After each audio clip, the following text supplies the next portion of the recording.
اما بعد فاعوذ باللہ من الشیطان الرجیم بسم اللہ الرحمن الرحیم رب اشرح لی صدری ویسر لی امری واحلل عقدۃ من لسانی یفقہوا قولی. نماز نبوی کتاب لائیں آپ؟ سب کتابیں لے لیجئے اور جس وقت میں پڑھاؤں تو اس وقت کتاب پر دیکھیے، قلم آپ کے ہاتھ میں ہونا چاہیے تاکہ آپ زبر زیر پیش یا ضروری وضاحت جہاں میں کروں وہ آپ نوٹ کر سکیں. تو اگر آپ کے پاس نہیں کتاب تو کم از کم دوسرے کے ساتھ شیئر کیجئے. دروشی پڑھیے دل میں، زور سے نہیں، دل میں پڑھیے ایک دفعہ، کیونکہ نبی صلی اللہ علیہ وسلم کا تذکرہ ہوگا.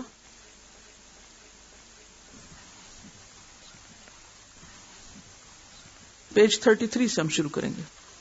اس سے پچھلے جتنے مقدمے وغیرہ ہیں وہ سب آپ خود پڑھ کے آئیں گے کل، ٹھیک ہے؟ اور میں آپ سے صرف پوچھوں گی کیا آپ نے پڑھا؟ کیوں؟ اس لیے کہ کچھ حصہ میں پڑھا دیتی ہوں آپ کو اور کچھ خود بھی پڑھنے کی عادت ڈالیں، ٹھیک ہے؟ دیکھیے ایک بات یہ ہے کہ ہمیشہ سیکھنے کے لیے ہر وقت دوسروں پر ڈیپینڈ نہ کریں کہ وہ کوئی آپ کو سمجھائے. ایک بات آپ نے ایک دفعہ پڑھی، نہیں سمجھ آئی، پھر پڑھیں. کیوں نہیں سمجھ آئی؟ پھر پڑھیں. اور اگر دل میں پڑھنے سے سمجھ نہیں آ رہی، لاؤڈلی پڑھ کے دیکھیں، اپنے آپ کو خود ڈسکس کر کے سمجھائیں اس لفظ کا معنی یہ، پھر آپ دیکھیں آپ سمجھنے لگ جائیں گے. جو لوگ خود سے پڑھ کر سمجھنے کے قابل نہیں ہوتے وہ علم میں ترقی نہیں کر سکتے. کیوں؟ وہ ایک بہانہ کر لیتے ہیں، کوئی سمجھانے والا ہی نہیں، کوئی ہمیں بتانے والا ہی نہیں آیا تھا تو وہ ہم نے سمجھا ہی نہیں.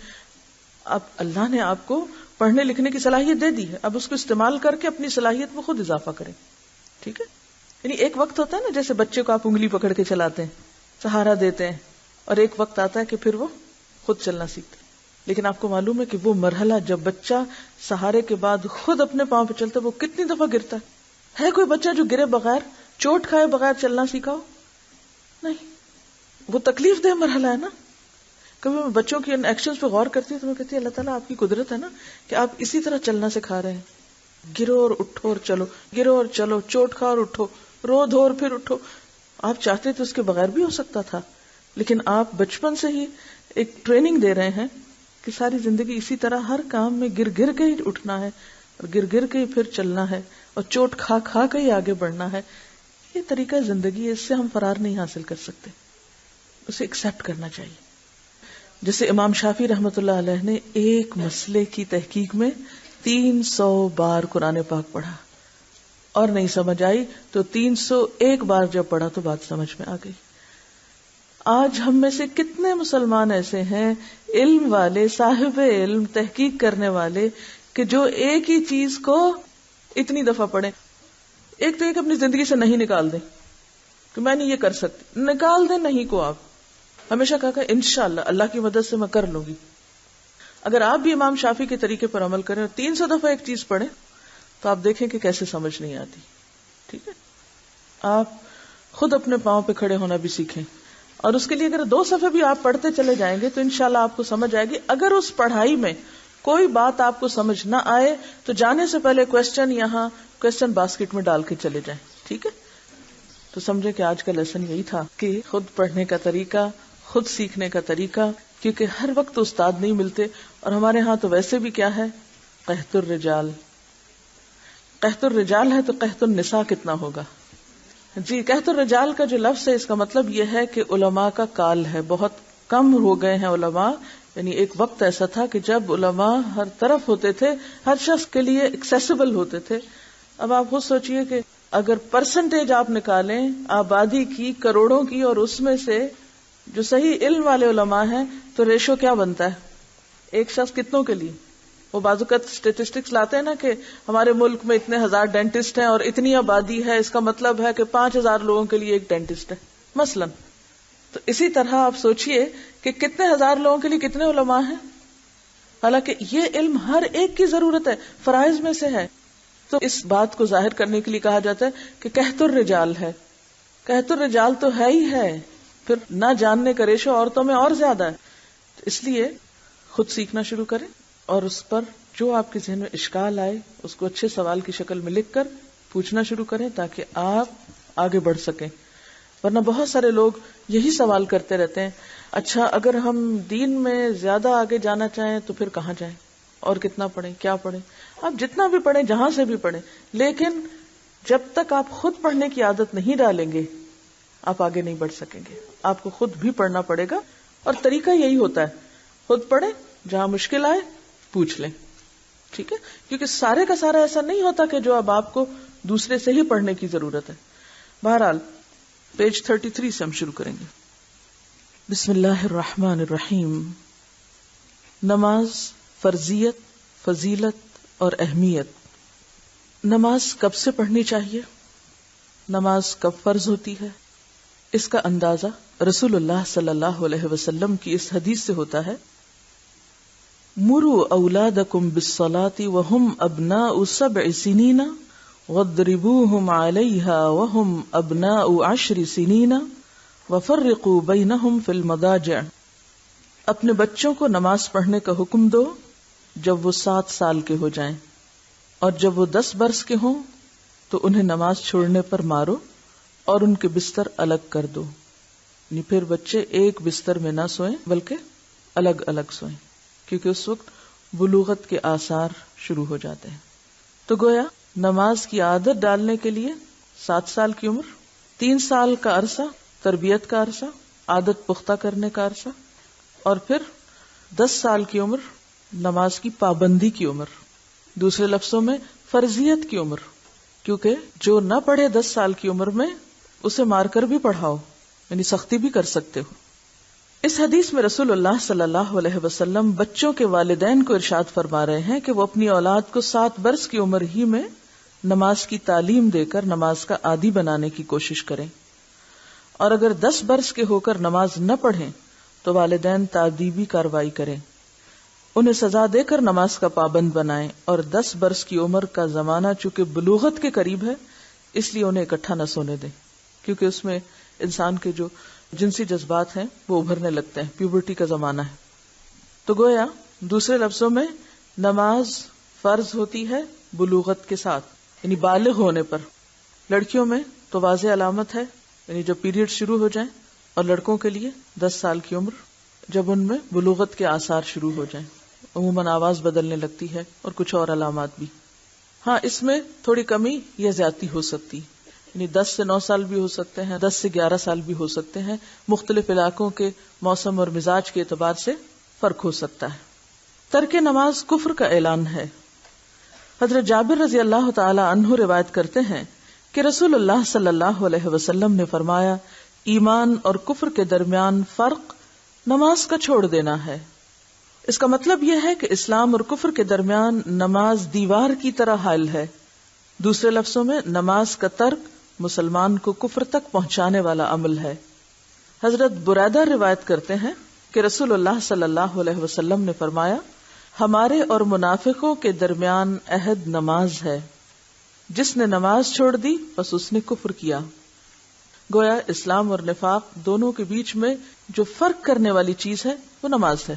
اب یہ ساری باتیں یہاں لکھی ہوئی ہیں، مجھے پڑھ کے سنانے کی ضرورت کیوں ہے آپ کو؟ یہ تو کتاب آپ گھر میں بھی پڑھ سکتے ہیں. آپ کہیں گے اتنی دور آ کے بیٹھے اور پھر یہی ریڈنگ ہی کر رہے ہیں. اس میں ایک تو بات یہ کہ یقین کی کیفیت بڑھتی ہے، دوسری بات یہ ہے کہ یہ جو مختلف ناموں کی پروننسیشن وغیرہ ہیں ان پہ خاص طور پر آپ توجہ کریں، ان کا اعراب لگا دیں، تاکہ جب آپ یہی بات کسی اور کو بتائیں یا پڑھائیں تو آپ کا پروننسیشن یا نطق بھی درست ہونا چاہیے. تو کسی بھی کتاب کے استاد سے پڑھنے سے علم یقینی حاصل ہوتا ہے. اس حدیث کا مطلب یہ ہے کہ منافقوں کو جو امن ہے وہ قتل نہیں کیے جاتے اور ان کے ساتھ مسلمانوں جیسا ہی سلوک روا رکھا جاتا ہے، تو اس کی وجہ یہ ہے کہ وہ نماز پڑھتے ہیں، اور ان کا نماز پڑھنا گویا مسلمانوں کے درمیان ایک عہد ہے جس کے سبب منافقوں کی جان اور ان کا مال مسلمانوں کی تلوار اور یلغار سے محفوظ ہے. اور جس نے نماز ترک کی یعنی چھوڑی تو اس نے اپنے کفر کا اظہار کر دیا. حضرت عبداللہ بن شقیق رحمت اللہ علیہ روایت کرتے ہیں صحابہ کرام اعمال میں سے کسی چیز کے ترک کو یعنی چھوڑنے کو کفر نہیں سمجھتے تھے سوائے نماز کے. حضرت ابو درداء رضی اللہ تعالیٰ عنہ سے روایت ہے کہ رسول اللہ صلی اللہ علیہ وسلم فرماتے ہیں جو شخص نماز چھوڑ دے تو یقیناً اس کی بابت یعنی اس کے بارے میں اللہ کا معاف کرنے کا ذمہ ختم ہو گیا. یعنی اللہ تعالیٰ چاہے تو معاف کر دے، اور چاہے تو سزا دے۔ حضرت ابن عمر رضی اللہ تعالی عنہ روایت کرتے ہیں کہ رسول اللہ صلی اللہ علیہ وسلم نے فرمایا، جس شخص کی نماز عصر فوت ہو جائے تو گویا اس کا اہل اور مال لوٹ لیا گیا، تو باقی کیا رہا؟ گھر والے بھی لٹ گئے اور مال بھی۔ سونامی ڈیزاسٹر کو یاد کریں، جس میں لوگوں کے ساتھ یہی ہوا کہ دونوں چیزیں ہی چلی گئیں، گھروں کا بھی صفایا ہو گیا اور انسان بھی بہہ گئے، کوئی ایک بچا کوئی دو بچے۔ پوری دنیا میں کوہرام برپا ہے اس ڈیزاسٹر کے بعد، ہر شخص اپنی جگہ پر خوف زدہ ہے، لیکن ہم نماز نہ پڑھ کر اور ایک نماز چھوڑ کر اللہ کے عذاب کو دعوت دیتے ہیں۔ پھر ہم سوچتے ہیں ہم پر بلا کیوں آئی، ہم پر ہی مصیبت کیوں آئی، ہم ہی آزمانے کو کیوں رہ گئے۔ ہم نہیں سوچتے کہ ہمارا قصور کیا ہے، ہمارے پارٹ پہ کمی کیا ہے، ہماری کوتاہی کیا ہے۔ ہم نماز پر نماز چھوڑتے چلے جاتے ہیں، اللہ کے غضب کو بھڑکاتے چلے جاتے ہیں اور اس کے بعد بے فکر ہو جاتے ہیں۔ تو نماز کا معاملہ آسان معاملہ نہیں۔ حضرت بریدہ رضی اللہ تعالیٰ عنہ کہتے ہیں کہ رسول اللہ صلی اللہ علیہ وسلم نے فرمایا، جس شخص نے نماز عصر چھوڑ دی پس اس کے اعمال باطل ہو گئے۔ غور کیجئے، جس نے جان بوجھ کے نماز عصر چھوڑ دی اس کے باقی اعمال بھی ضائع ہو گئے۔ گویا نماز کا نہ پڑھنا ایک جرم نہیں، یا اس کا نقصان ایک طرح سے نہیں بلکہ ملٹی فولڈ ہے۔ ایک نماز کا ضائع کرنا باقی اعمال کو بھی ضائع کرنے کے برابر ہے۔ اس کے برعکس نماز کا پڑھنا، اس کا فائدہ کیا ہے؟ حضرت ابو ہریرہ رضی اللہ تعالی عنہ روایت کرتے ہیں کہ رسول اللہ صلی اللہ علیہ وسلم نے فرمایا، الصلوات الخمس والجمعۃ الی الجمعۃ کفارۃ لما بینہن ما لم تغش الکبائر۔ 5 نمازیں ان گناہوں کو جو ان نمازوں کے درمیان ہوئے مٹا دیتی ہیں، اور اسی طرح ایک جمعہ دوسرے جمعہ تک کے گناہوں کو مٹا دیتا ہے، جبکہ کبیرہ گناہوں سے اجتناب کیا گیا ہو، یعنی کبیرہ گناہ نہ کیے گئے ہوں تو صغیرہ گناہ نمازوں سے معاف ہوتے چلے جاتے ہیں۔ جس طرح وضو سے انسان کے جسم کی ظاہری نجاستیں دھلتی ہیں، اس طرح نماز سے انسان کے باطنی یا اندر کے گناہ دھلتے ہیں۔ مثلا فجر کی نماز کے بعد جب ظہر پڑھیں گے تو دونوں نمازوں کے درمیان عرصے میں جو گناہ لغزشیں اور خطائیں ہو چکی ہوں گی اللہ ان کو بخش دے گا۔ اسی طرح رات اور دن کے تمام صغیرہ گناہ نماز پنجگانہ یعنی 5 وقت کی نماز سے معاف ہو جاتے ہیں۔ گویا 5 نمازوں پر ہمیشگی کرنا مسلمانوں کے نامہ اعمال کو ہر وقت صاف اور سفید رکھتی ہے، حتیٰ کہ انسان نماز کی برکت سے آہستہ آہستہ صغائر سے یعنی چھوٹے گناہوں سے باز رہتے ہوئے کبیرہ گناہوں کے تصور سے ہی کانپ اٹھتا ہے۔ جو چھوٹے گناہوں سے بچتا ہے، جو چھوٹی چیزوں کے بارے میں محتاط ہے، کیا وہ کبیرہ گناہوں کے بارے میں دلیر ہو سکتا ہے؟ نہیں۔ اور جب چھوٹے چھوٹے گناہ معاف ہوتے چلے جاتے ہیں تو انسان کا دل صاف ہونے لگتا ہے، انسان کی روح سے بوجھ ہٹنے لگتا ہے، پھر انسان کے اندر اور نیکیوں کا شوق پیدا ہوتا ہے اور انسان آگے بڑھتا چلا جاتا ہے۔ حضرت ابو ہریرہ رضی اللہ تعالی عنہ سے روایت ہے کہ رسول اللہ صلی اللہ علیہ وسلم نے صحابہ کرام سے فرمایا، بھلا مجھے بتاؤ، اگر تمہارے دروازے کے باہر نہر ہو اور تم اس میں ہر روز 5 بار نہاؤ، کیا پھر بھی جسم پر میل باقی رہے گا؟ صحابہ رضی اللہ عنہم نے کہا، نہیں۔ آپ نے فرمایا، یہی مثال 5 نمازوں کی ہے، اللہ تعالیٰ ان کے سبب گناہوں کو معاف کر دیتا ہے۔ حضرت انس رضی اللہ تعالی عنہ روایت کرتے ہیں کہ ایک شخص نے رسول اللہ صلی اللہ علیہ وسلم کی خدمت میں حاضر ہو کر عرض کیا کہ میں نے گناہ کیا ہے، یعنی مجھ سے گناہ ہو گیا اور بطور سزا میں حد کو پہنچا ہوں، بس مجھ پہ حد قائم کریں، یعنی مجھے سزا دیں۔ ایسا کون کہنے کی جرات کرتا ہے جس کو یقین ہے کہ اگر میں یہاں چھپ بھی گیا، بچ بھی گیا، چھوٹ بھی گیا تو کل پکڑ ہو جائے گی، تو بہتر ہے آج ہی پکڑ ہو جائے، آج ہی سزا مل کے دھل جاؤں۔ یہ ضمیر کے زندہ ہونے کی علامت ہے، اللہ تعالیٰ کا وہ احساس اور تقوی اور خوف ہے کہ جو انسان کے اندر اس حد تک عاجزی پیدا کر دیتا ہے کہ اسے گناہوں کے اعتراف اور گناہوں کے وبال سے اپنے آپ کو چھڑانے میں پھر دیر نہیں لگتی۔ تو کہتے کہ یا رسول اللہ صلی اللہ علیہ وسلم، مجھ سے گناہ ہو گیا ہے، مجھ پہ حد جاری کریں۔ آپ نے اس سے حد کا حال دریافت نہ کیا، یہ نہیں پوچھا اچھا کون سا گناہ کیا۔ اس سے آپ صلی اللہ علیہ وسلم کا طریقہ تربیت بھی معلوم ہوتا ہے کہ وہ انسانوں کے عیبوں سے پردہ اٹھانے والے نہیں تھے، وہ انسانوں کی ذات میں اس طرح کی دلچسپی رکھنے والے نہیں تھے کہ اچھا پتہ تو چلے یہ کس قسم کا مجرم ہے۔ اتنے میں نماز کا وقت آ گیا، اس شخص نے آپ کے ساتھ نماز پڑھی۔ جب آپ نماز پڑھ چکے تو وہ شخص پھر کھڑا ہو کر کہنے لگا، اے اللہ کے رسول صلی اللہ علیہ وسلم، تحقیق میں حد کو پہنچا ہوں، بس مجھ پر اللہ کا حکم نافذ کیجیے۔ آپ نے فرمایا، کیا تو نے ہمارے ساتھ نماز نہیں پڑھی؟ اس نے کہا، پڑھی ہے۔ آپ نے فرمایا، اللہ نے تیرا گناہ بخش دیا ہے۔ یعنی اس درجہ نماز انسان کے گناہوں کو دھو ڈالنے والی، صاف کر دینے والی ہے۔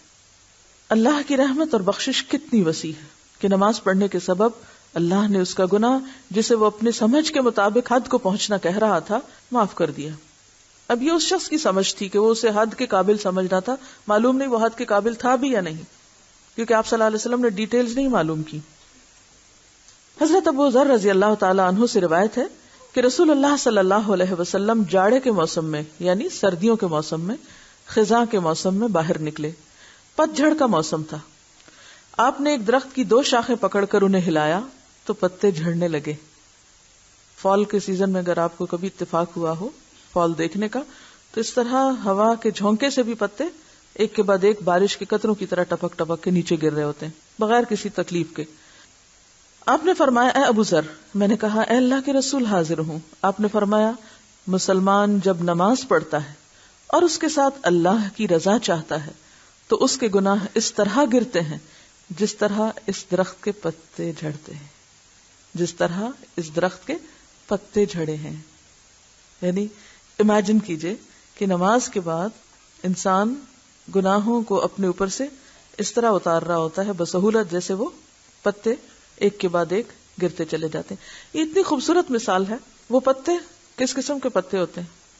جو پیلے پڑ چکے ہوتے ہیں، جو سوکھ چکے ہوتے ہیں۔ اب ان کا زیادہ دیر درخت کے ساتھ رہنا کچھ فائدہ مند نہیں ہوتا، اب انہیں گر ہی جانا چاہیے، کیونکہ اب وہ درخت کی خوبصورتی میں نہیں اضافہ کرتے بلکہ درخت کو بدصورت بنا دیتے ہیں۔ اگرچہ ایک وقت آتا ہے کہ وہ پتے بھی بظاہر بڑے خوبصورت نظر آتے ہیں، لیکن زیادہ وقت گزر جائے تو وہی لال کالے سے ہو جاتے ہیں اور پھر انہیں گر ہی جانا چاہیے۔ تو گناہ بھی بظاہر کتنے اٹریکٹیو ہوں، کتنے خوبصورت ہوں، لیکن بہرحال وہ انسان کو بدصورت بناتے ہیں، ایمان کی طرف تازگی اور رونق کو ختم کرتے ہیں، لہٰذا وہ گرنے ہی چاہیے، اور ان کے گرنے کے لیے اللہ تعالیٰ نے بہترین ذریعہ نماز مقرر کر دیا۔ حضرت عبادہ بن صامت کی روایت ہے کہ رسول اللہ صلی اللہ علیہ وسلم نے فرمایا، اللہ تعالیٰ نے 5 نمازیں فرض کی ہیں، پس جس نے اچھا وضو کیا، ان کو خشوع کے ساتھ پڑھا اور ان کا رکوع پورا کیا، تو اس نمازی کے لیے اللہ کا عہد ہے کہ وہ اس کو بخش دے گا۔ اب کون سی نماز بخشش کا ذریعہ بنتی ہے؟ کیونکہ پیچھے ہم نے پڑھا کہ ایک شخص نے بہت بڑا قصور کیا، آپ صلی اللہ علیہ وسلم کے ساتھ نماز پڑھی تو آپ نے فرمایا کہ تمہارا قصور معاف ہو گیا۔ جو نماز آپ کے ساتھ پڑھی گئی ہوگی اس نماز کے خشوع کا عالم کیا ہوگا؟ لہٰذا یہاں سے یہ بات پتہ چلتی ہے کہ صرف نماز کا پڑھنا ہی کافی نہیں، بلکہ نماز میں پوری طرح عاجزی کا احساس، بندگی کا احساس، خشوع و خضوع، یہ سبب بنتا ہے کامیابی کا۔ قد افلح المؤمنون الذین هم فی صلاتهم خاشعون۔ اللہ تعالیٰ نے 5 وقت کی نمازیں فرض کی ہیں، بس جس نے اچھا وضو کیا، تو گویا اچھا وضو پہلا سٹیپ ہے اچھی نماز کا، ان کو خشوع کے ساتھ پڑھا اور ان کا رکوع پورا کیا، یعنی خشوع کے بعد پھر مزید خشوع ہی کا سمبل رکوع ہے۔ خشوع دبنے اور جھکنے کو کہتے ہیں نا۔ عموماً ہمارا رکوع کس طرح ہوتا ہے؟ ہم پوری طرح جھکتے بھی نہیں، یوں اتنا سے ایسے ٹیڑھا سے جھکتے ہیں، پورا جھکتے بھی نہیں۔ تو رکوع پورا کیا، اس جملے کو انڈر لائن کیجئے، ان کا رکوع پورا کیا، یعنی پوری طرح جھکے اور تسبیح پوری کی، تو اس نمازی کے لیے اللہ کا عہد ہے کہ وہ اس کو بخش دے گا۔ حضرت عمارہ بن رویبہ رضی اللہ عنہ روایت کرتے ہیں کہ رسول اللہ صلی اللہ علیہ وسلم نے فرمایا، جو شخص آفتاب کے یعنی سورج کے طلوع اور غروب سے پہلے یعنی فجر اور عصر کی نماز پڑھے گا، وہ شخص ہرگز آگ میں داخل نہیں ہوگا۔ حضرت عثمان رضی اللہ تعالیٰ عنہ روایت کرتے ہیں کہ رسول اللہ صلی اللہ علیہ وسلم نے فرمایا، جو شخص نماز عشاء با جماعت ادا کرے اسے اتنا ثواب ہے گویا اس نے آدھی رات تک قیام کیا، اور پھر صبح کی نماز با جماعت پڑھے تو اتنا ثواب پایا گویا تمام رات نماز پڑھی۔ یہ ہے اللہ کی رحمت.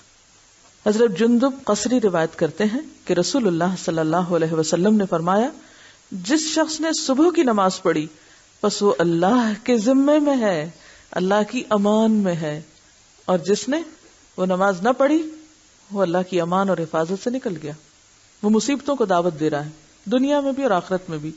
کچھ معلوم نہیں اس کے بعد دنیا سے جانے کا وقت آ جائے تو کس حال میں جائے گا. ایسے دن جائے گا جس کی ابتدا اس نے اللہ کی نافرمانی سے کی. بہت سے لوگ فجر کی نماز میں کوتاہی کر جاتے ہیں. تو بات یہ کہ فجر کی نماز چھوڑنا اللہ کے عہد, امان اور حفاظت سے باہر نکلنا ہے. ہم میں سے ہر شخص چاہتا ہے نا کہ وہ پوری پروٹیکشن میں ہو, اسے کوئی نقصان نہ ہو, اسے کوئی تکلیف نہ پہنچے. لیکن اس چاہت کے ساتھ وہ دن کا آغاز کس طرح کر رہا ہے, اسے اپنے پارٹ میں بھی سوچنا چاہیے. حضرت ابو ہریرہ رضی اللہ عنہ روایت کرتے ہیں کہ رسول اللہ صلی اللہ علیہ وسلم نے فرمایا تمہارے پاس فرشتے رات اور دن کو آتے ہیں. آنے اور جانے والے فرشتے نماز فجر اور نماز عصر میں جمع ہوتے ہیں. یہ کن فرشتوں کی بات ہو رہی؟ کرامن کاتبین کی. جو فرشتے رات کو رہے وہ آسمان کو چڑھتے ہیں تو ان کا رب ان سے پوچھتا ہے, یعنی اعمال لے کے آسمان پہ جاتے ہیں تو اللہ تعالیٰ ان سے پوچھتے ہیں, حالانکہ اللہ تعالیٰ کو اپنے بندوں کا حال خوب معلوم ہے, تم نے میرے بندوں کو کس حال میں چھوڑا؟ وہ کہتے ہیں ہم نے ان کو اس حال میں چھوڑا کہ وہ نماز پڑھتے تھے, اور ہم ان کے پاس اس حال میں گئے کہ وہ نماز پڑھتے تھے. حضرت ابو ہریرہ رضی اللہ عنہ سے روایت ہے رسول اللہ صلی اللہ علیہ وسلم نے فرمایا منافقوں پر فجر اور عشاء سے زیادہ بھاری کوئی نماز نہیں. فجر اور عشاء کی نماز کو اپنے لیے ایک بوجھ اور مصیبت سمجھنا کیا ہے؟ دراصل منافقت کی علامت.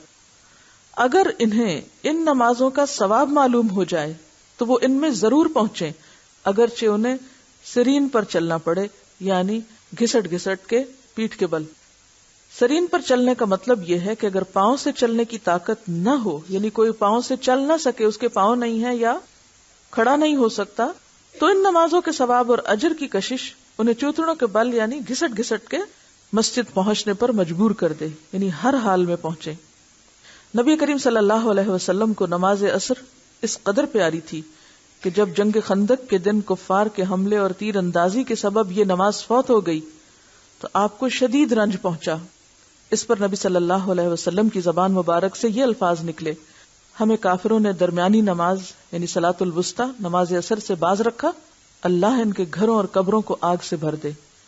یعنی اتنا شدید افسوس تھا. آپ رحمت للعالمین تھے, کسی کے لیے بد دعا نہیں کرتے تھے, لیکن ان لوگوں کے لیے جنہوں نے آپ کو اس قدر مشغول کیا کہ آپ کی عصر کی نماز چلی گئی, ان کے لیے آپ نے پھر بد دعا بھی کی.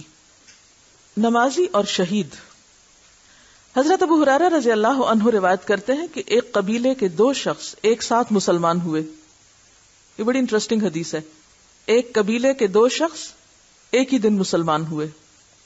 ان میں سے ایک جہاد فی سبیل اللہ میں شہید ہو گئے اور دوسرے 1 سال کے بعد فوت ہوئے. حضرت طلحہ نے خواب میں دیکھا کہ وہ صاحب جن کا 1 سال بعد انتقال ہوا اس شہید سے پہلے جنت میں داخل ہو گئے. کیا سمجھ میں آیا؟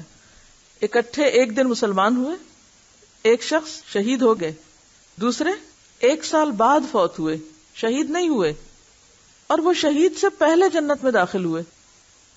مجھے بڑا تعجب ہوا کہ شہید کا رتبہ تو بہت بلند ہے, اس لیے جنت میں اسے پہلے داخل ہونا چاہیے تھا. میں نے خود ہی رسول اللہ صلی اللہ علیہ وسلم کی خدمت میں عرض کی, یعنی اس تقدیم و تاخیر کی وجہ پوچھی, تو آپ نے فرمایا جس شخص کا بعد میں انتقال ہوا کیا تم اس کی نیکیاں نہیں دیکھتے کہ کس قدر زیادہ ہو گئی؟ کیا اس نے 1 رمضان کے روزے نہیں رکھے اور سال بھر کی فرض نمازوں کی 6000 اور اتنی رکعتیں زیادہ نہیں پڑی؟ اب آپ خود سوچئے کہ اگر ایک شخص 1 سال میں وقت کی پابندی کے ساتھ نماز ادا کرتے ہوئے اتنی نیکی کما لیتا ہے تو وہ شخص جو یہ کام نہیں کرتا وہ کتنا بڑا اپنا نقصان کر رہا ہے, کس قدر لوزر ہے. ہم نے ایک بات پڑھی تھی کہ ہم اس کورس میں کچھ اخلاق اور عادات اپنائیں گے جن میں سے ایک شیئرنگ بھی ہے, دوسروں کی خیرخواہی, دوسروں کے ساتھ دوستی, ہمدردی اور ان کی بھلائی کے لیے کوشش کرنا. میں آپ سے یہ چاہوں گی کہ بطور ہوم ورک جو لوگ گھروں سے آئیں وہ اس حدیث کو کسی نہ کسی کے ساتھ شیئر کریں, چاہے اپنے بچوں کے ساتھ, چاہے شوہر کے ساتھ، چاہے ٹیلی فون پر، چاہے کہیں بھی. اور جو لوگ ہاسٹل میں رہ رہے ہیں وہ ایک عدد خط اپنے گھروں کو لکھیں اور اس حدیث کو لکھ کر ان کے ساتھ شیئر کریں، کیونکہ یہ بہت زیادہ انکریجنگ اور انسپائرنگ حدیث ہے کہ چھوٹی سی نیکی کو بھی حقیر نہیں سمجھنا چاہیے. اچھا اب آپ شیئر کیسے کریں گے؟ اچانک گھر جائیں گے اور بیگ کھولیں گے، وہ میرا ہوم ورک ہے، ٹھہر جائیں. کدھر ہے؟ بیٹھو بیٹھو جلدی سے سن لو، میں ہوم ورک ختم کر لوں. حضرت ابو ہریرہ روایت کرتے ہیں کہ ایک قبیلے کے 2 شخص ایک ساتھ مسلمان ہوئے. ایسا کریں گے؟ کیا کریں گے؟ کوئی بتائے طریقہ. جی ماحول کیسے کریٹ کریں گے؟ جب ہم گھر جاتے ہیں نا تو گھر والے ضرور پوچھتے ہیں اچھا آج کیا کیا.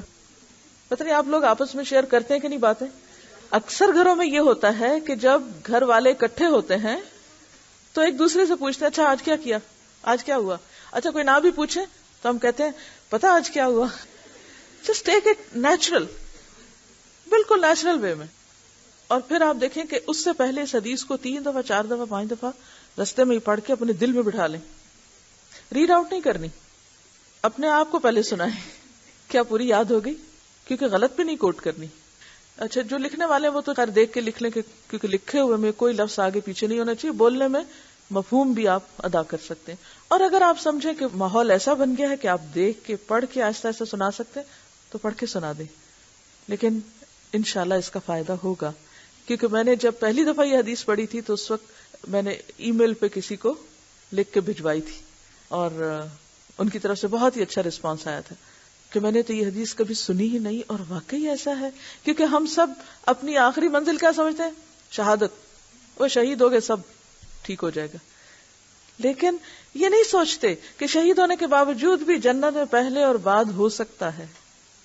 اور یہ فرق ظاہر ہے کہ کوشش اور عمل سے ہوگا قیامت کے دن. تو دنیا میں ہم کیا چاہتے ہیں؟ ہم سب سے اگلی سیٹ پہ بیٹھے، ہم سب سے پہلے باہر نکلیں، کھانا سب سے پہلے ہمیں ملے، سب سے پہلے میرا کام ہو، میری بات پہلے سنی جائے. لیکن جنت کے بارے میں سوچتے ہی نہیں کہ پہلے میں پہنچوں. اور اگر واقعی پہنچنا چاہتے ہیں تو پھر کچھ کرنا پڑے گا، کیے بغیر نہیں. جنت محض آرزوؤں اور تمناؤں سے نہیں ملتی، کچھ کرنے سے ملتی. بہرحال یہی قصہ حضرت طلحہ بن عبداللہ خود ذرا تفصیل سے بیان کرتے ہیں. حضرت طلحہ کہتے ہیں کہ میں نے صبح لوگوں کو اپنا خواب سنایا. سب کو اس بات پہ تعجب ہوا کہ شہید کو جنت کی اجازت بعد میں کیوں ملی، حالانکہ اسے پہلے ملنی چاہیے تھی. لوگوں نے رسول اللہ صلی اللہ علیہ وسلم سے دریافت کیا. آپ نے فرمایا اس میں تعجب کی کوئی بات نہیں، کوئی حیرانی کی بات نہیں. یعنی بیسیکلی یہ حدیث خواب پر مبنی ہے، لیکن ریکٹیفائی کہاں سے کرایا گیا؟ آپ صلی اللہ علیہ وسلم سے. خواب دیکھا کس نے تھا ذرا یہ بتائیے؟ طلحہ نے. انہوں نے یہ خواب لوگوں کو سنایا، لوگ بڑے حیران ہوئے. تو اس پر کیا ہوا کہ لوگوں نے رسول اللہ صلی اللہ علیہ وسلم سے دریافت کیا. آپ نے فرمایا اس میں تعجب کی کوئی بات نہیں. بتاؤ کیا بعد والے شخص نے 1 سال عبادت زیادہ نہیں کی؟ اس نے 1 رمضان کے روزے نہیں رکھے؟ اس نے 1 سال کی نمازوں کے اتنے سجدے زیادہ نہیں کیے؟ سب نے عرض کیا جی ہاں اللہ کے رسول. تو آپ نے فرمایا پھر تو ان دونوں کے درمیان زمین و آسمان کا فرق ہو گیا. بس آج کے لیے اتنا ہی کافی ہے. سبحانک اللہم و بحمدک نشہد ان لا الہ الا انت نستغفرک و نتوب الیک.